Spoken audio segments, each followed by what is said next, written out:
At my own graduation party, the night that was supposed to be one of the happiest of my life, I watched my father, the man who was supposed to protect me, slip a white powder into my champagne glass. My hand was already reaching for it, my lips forming a smile for the camera that flashed in the background, capturing this supposedly joyous moment. But my smile froze, becoming a mask, as I processed what I had just seen. Was I wrong for not immediately screaming, for not exposing him right there and then? Tell me, would you have done the same thing? Or would you have shattered the illusion of a perfect family right in front of everyone? Let me take you back to where it all began, to a childhood that, from the outside, looked idyllic. I grew up in a beautiful house, with a loving mother and a successful father. My dad, Arthur, was a brilliant lawyer, renowned in our small, affluent community for his sharp mind and his unwavering devotion to his family. Or so everyone thought. He was the kind of father who'd always be at my school plays, cheering the loudest, and the one who'd spend hours helping me with my homework, even if it meant staying up late. My mom, Eleanor, was an artist, a gentle soul who filled our home with warmth and creativity. We were, by all accounts, the perfect family. I was an only child, and their focus, their world, revolved around me. I loved them both fiercely, and I truly believed we had an unbreakable bond. My childhood was filled with laughter, with weekend trips to the beach, and quiet evenings reading together. There was never a moment where I doubted their love, especially my father's. He was my hero, my role model, the man I aspired to be, like intelligent, charismatic, and seemingly ethical. As I entered my teenage years, things subtly began to shift. My father became increasingly protective, almost possessive. He scrutinized my friends, my choice of clothes, even my grades, not in a way that felt supportive, but in a way that felt controlling. He'd often say, "You're going to be a great success, just like me, and I won't let anything stand in your way." I attributed it to typical fatherly concern, perhaps a little overzealous, but nothing to worry about. My mother, too, seemed to become quieter, more subdued. Her vibrant art studio, once a riot of colors and unfinished canvases, slowly became a place of solitude, her creative energy seemingly dimming. I often found her staring out the window, a faraway look in her eyes, but when I'd ask if everything was okay, she'd always offer a thin smile and say, "Everything's wonderful, dear." I didn't push it, immersed as I was in my own world of school, friends, and the looming prospect of college. My dream was to become an investigative journalist. I loved uncovering truths, piecing together puzzles, and giving a voice to the voiceless. My father initially seemed proud of my ambition, often regaling his friends with tales of my academic achievements and my sharp mind for justice. But as college applications came around, his support began to wane, subtly at first. He'd suggest other career paths, more stable ones, or ones that would keep me closer to home. He'd talk about the dangers of journalism, the instability, the constant travel.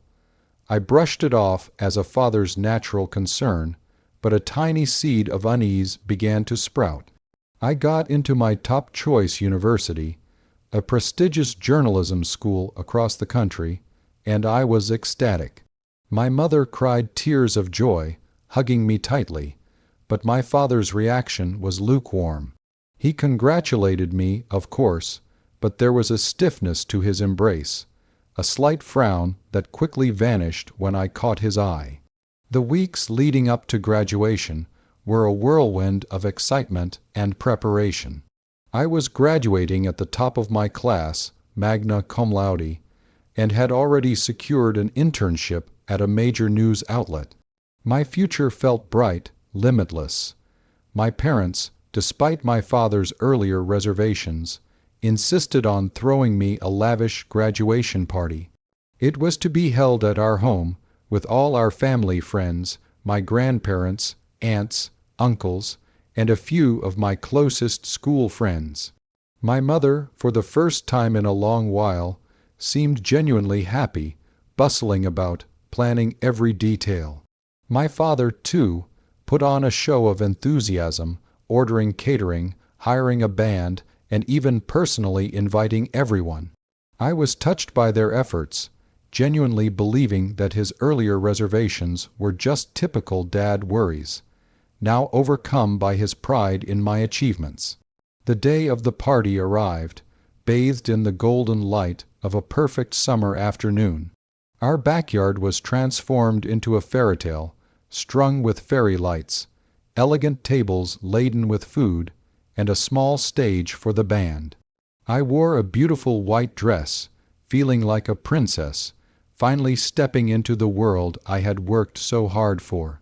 Everyone was there, smiling, laughing, raising toasts to my future. My mother glowed, her eyes sparkling, a genuine smile on her face that I hadn't seen in years. My father, with his usual charm, worked the room, regaling guests with stories of my childhood, beaming with pride. It felt wonderful, like everything was finally perfect. Then came the moment for the official toast. My father clinked his spoon against his champagne flute, calling for everyone's attention. He stood beside me, his arm around my shoulder, holding a magnum of expensive champagne. He began a heartfelt speech about my dedication, my intelligence, and how proud he was of me. My eyes welled up with tears, touched by his words. He then started pouring champagne into glasses, starting with mine. As he poured, his back was slightly turned to the crowd, giving him a small window of privacy. And that's when I saw it. He reached into his inner jacket pocket, pulled out a tiny, nondescript plastic baggie, and with a swift, almost imperceptible movement, tipped a small amount of white powder into my glass. It was quick, practiced, almost like he'd done it 100 times before. My breath hitched. My heart pounded in my chest, a frantic drum against my ribs.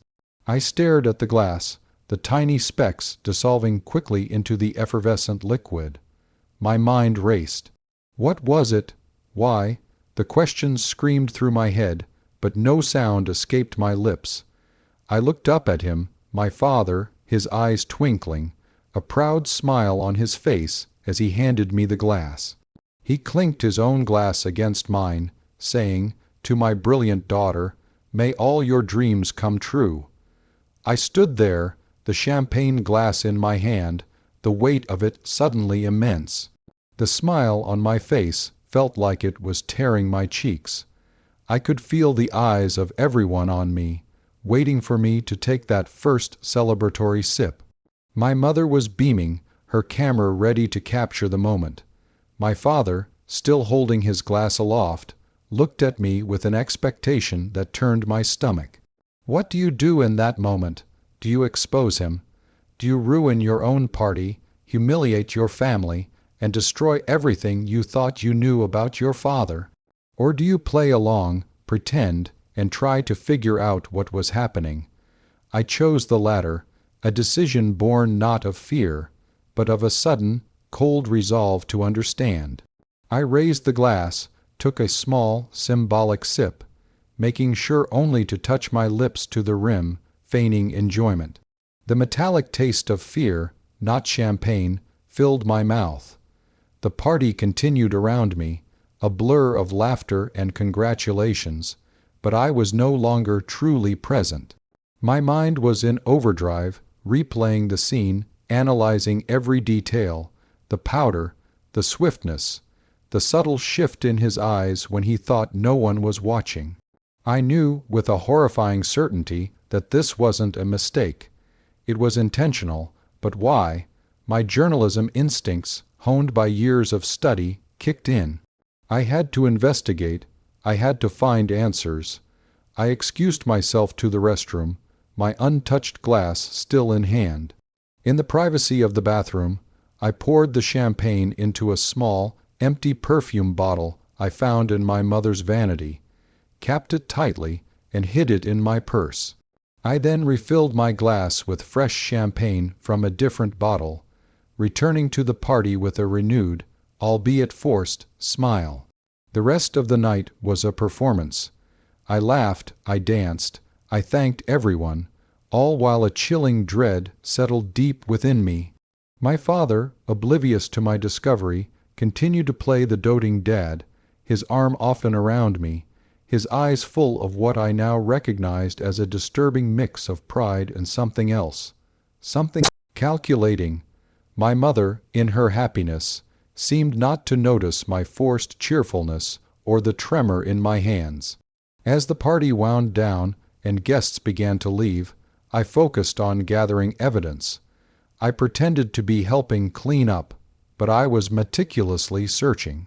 I found nothing in his jacket, nothing in the kitchen that seemed out of place. It was like he was a ghost, leaving no trace. The next morning, I was up before dawn. I discreetly took the sample to a private lab, one I knew from my journalism studies offered anonymous testing. I made up a story about a friend whose drink had been spiked at a party. The lab technician, a gruff but kind woman, promised results within 48 hours.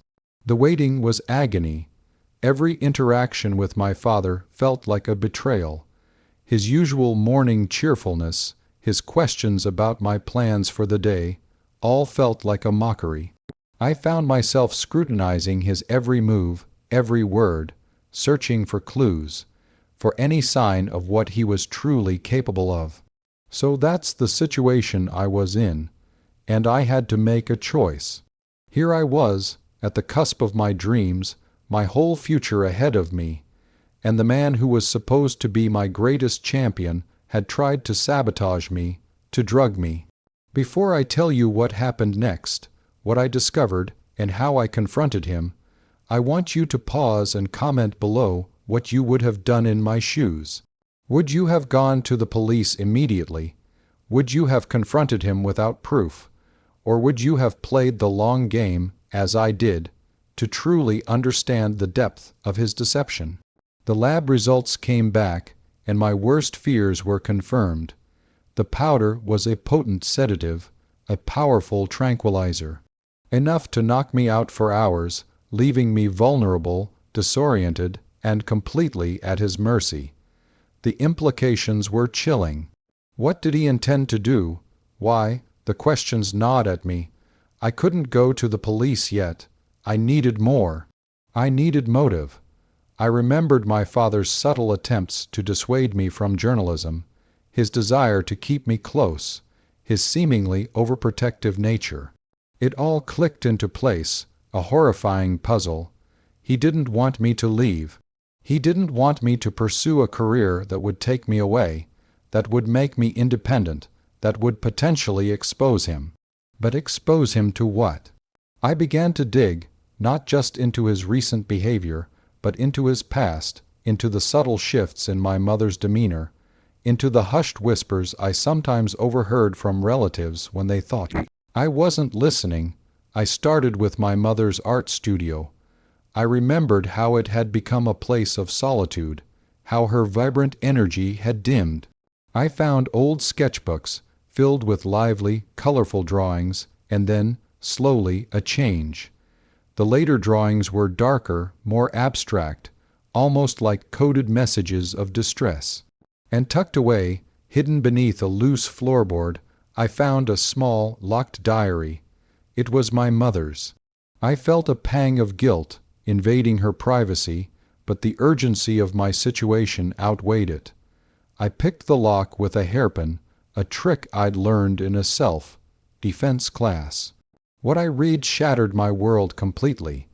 My mother's diary detailed years of emotional abuse, control, and manipulation by my father. He had systematically isolated her from her friends, controlled her finances, and subtly undermined her confidence. He had belittled her art, calling it a hobby and not a real career. He had even, on several occasions, drugged her with similar sedatives to prevent her from attending events he didn't want her at, or to control her during arguments. He saw her independence as a threat, just as he saw mine. The most shocking revelation was his involvement in a massive financial fraud scheme years ago that he had skillfully covered up, framing a junior partner who went to prison for a crime my father committed. My mother had stumbled upon the evidence and had threatened to expose him, which is when his abuse escalated. He had coerced her into silence, threatening to ruin her and me if she ever spoke out. He had convinced her that no one would believe her, that he was too powerful. The diary entries painted a picture of a woman trapped, slowly losing herself to fear and despair. My father hadn't just drugged me to keep me home. He had likely intended to incapacitate me, perhaps to further manipulate me, to install surveillance, to control my every move, just as he had done to my mother. He feared my intelligence, my drive, my journalistic ambition. He feared I would eventually uncover his secrets. My blood ran cold. The man I had idolized, the man who called himself my loving father, was a monster, a manipulative, abusive criminal. I realized then that my mother's silent suffering, her dimming light, was a direct consequence of his evil, and he was about to do the same to me, but he had underestimated me. He had cultivated a brilliant mind, a tenacious spirit, and a deep-seated desire for justice in me, and now those very qualities would be his undoing. The confrontation didn't happen immediately. I needed to be strategic. I contacted a trusted lawyer, a former professor from my journalism school who specialized in corporate fraud and abuse cases. I explained everything, showing him the lab results, my mother's diary with her permission, which I eventually obtained, and my own meticulously gathered notes. He was horrified but impressed by my evidence. We worked quietly, building an airtight case. My mother, initially terrified, found a newfound courage after seeing my determination and realizing she wasn't alone. She broke down, crying, apologizing for not protecting me sooner, but I assured her there was nothing to forgive. We were a team now. A few weeks later, my father received a summons. It wasn't just for a minor offense. It was for corporate fraud, attempted assault, and emotional abuse, with my mother and I as the primary witnesses. The shock on his face when he saw me standing beside my mother, strong and resolute, in the lawyer's office, was priceless. His carefully constructed facade crumbled. He tried to deny everything, to charm his way out, but the evidence was overwhelming. The private lab results, my mother's diary, and the testimony of his former partner who had been unjustly imprisoned, combined with my own detailed account of the graduation party, painted a damning picture. The legal battle was messy, emotionally draining, and public. Our perfect family image was shattered, splashed across local headlines. But it was necessary. My father was convicted on multiple counts. He lost his license, his reputation, and his freedom. He received a lengthy prison sentence, a fate he justly deserved. My mother, with the support of therapy and a new sense of freedom, slowly began to heal. She started painting again, her canvases once more bursting with vibrant colors, reflecting her renewed spirit. She moved into her own small studio, a peaceful sanctuary away from the memories of our old home. I helped her every step of the way, rebuilding our relationship, one of honesty and trust this time. As for me, I went to college as planned. My journalism career took off, fueled by my personal experience and a profound commitment to exposing injustice. I often speak about my story, not for pity, but as a cautionary tale, and as a testament to the power of truth and resilience. The graduation party, once a symbol of my